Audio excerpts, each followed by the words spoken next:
Another day, another vlog. For today's video, gagawa tayo ng creamy pesto with garlic bread.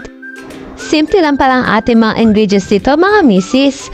Mapapakulo lang nga tayo dito ng tubig para naman mapalambutan natin ang ating pasta. Magpapahig nga tayo dito ng margarine na may garlic flavor. Ito nga pala yung ginagamit kapag gumagawa ako ng garlic toast.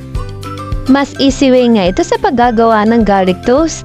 Instead na magagayat at tatatag ka pa ng bawang at ilalagay mo ito sa butter or margarine na tinunaw.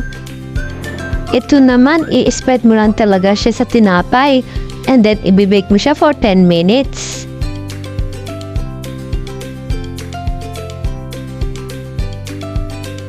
Hinati ko nga dyan ang ating sliced bread para bite size lang ang ating garlic toast.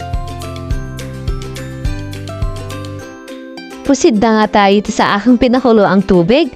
Nag-add na nga ako dyan ng coconut oil at saka salt. Pagkakulo nga ito ay nilagay ko naman ang ating pasta. Linguine nga pala ang ating ginamit dito.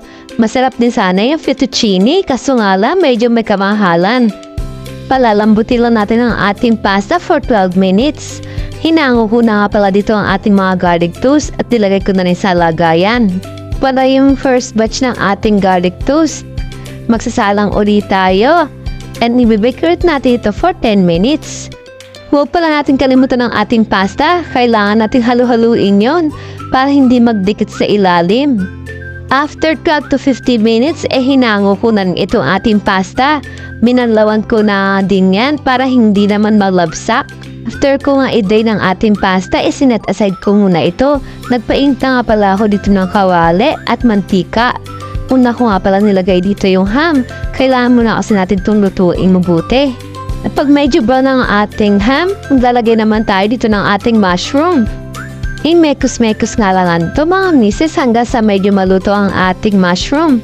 And then ilagay lang ito sa side ng ating kawali para makapaggisa na tayo ng ating bawang. After nyan, ilalagay na natin ang ating sibuyas. Antayin nga natin ito mag-transfluent ang ating onion bago natin ito i-mix sa ating mushroom and ham.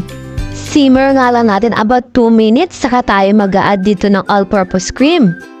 At dahil masinop nga tayo mga misis, mag-a-add nga tayo ng mga 1 cup of water dun sa ating pinaglagyan ng all-purpose cream.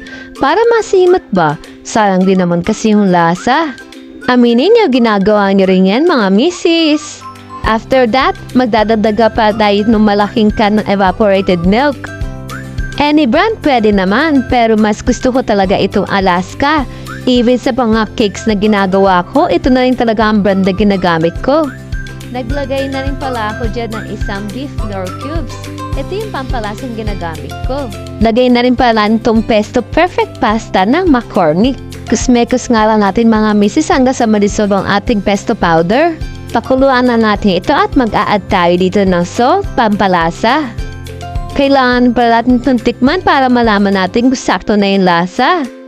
For me, okay na nga sa akin yung ganong amount ng asin na ginaday ko kanina. Mag-a-add kasi tayo dito ng cheese. Ang gamit ko nga dito is daily queso. Hindi kasi siya malagkit. Yun bang ginagayat mo pa nga lang, parang natutunaw na agad. Ang daming nasasayang kasi.